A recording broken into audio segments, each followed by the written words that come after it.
Supply chain issues are a fundamental challenge for us. We're depending on new aircraft coming in. It's taking longer than we expected. There are issues with equipment and parts, and that's changing the cycle of engine times, and there are a cascade of things which are as a result of aircraft not flying for a long period of time and supply chains being shut down effectively. So it's a big deal for us.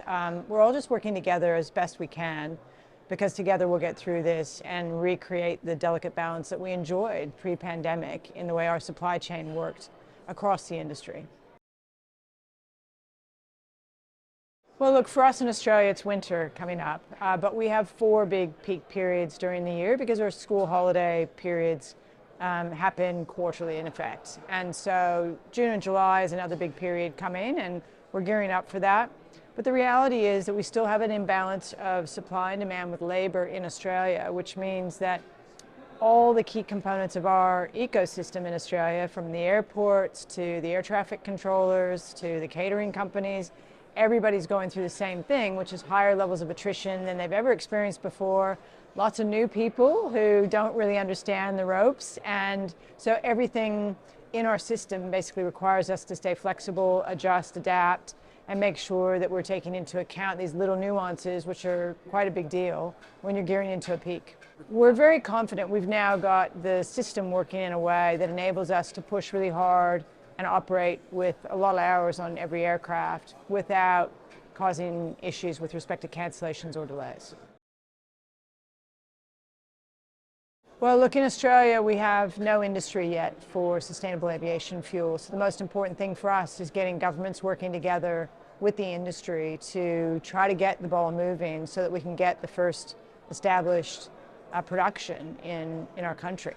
Because absent that, it's a very difficult thing because, of course, trying to ship SAF into Australia would be a devastating, difficult task and counterproductive to the ultimate goal, which is more sustainable fuel. The industry is not going to be successful if there aren't incentives and legislation that creates a framework for that innovation to take place and have a successful result on the other end of it. Government's got to be involved, and we're starting to see the first moves from government to embrace the process and really enjoy the benefits associated with innovating. Well, look, it's mostly been okay, but of course, it's very difficult. It's adding a lot of complexity as we move through these ups and downs and renormalizing as an industry. It just adds complexity because we're having to make sure that we can hang on to our slots, but also manage the ups and downs associated with absenteeism and higher attrition levels and weather patterns and all sorts of things, which are making it a little bit more difficult to get back to normal. So it's working okay. We would hope for continued flexibility for a little while because we're just not back in a normalized period yet, but the slot programs are behaving as if we are.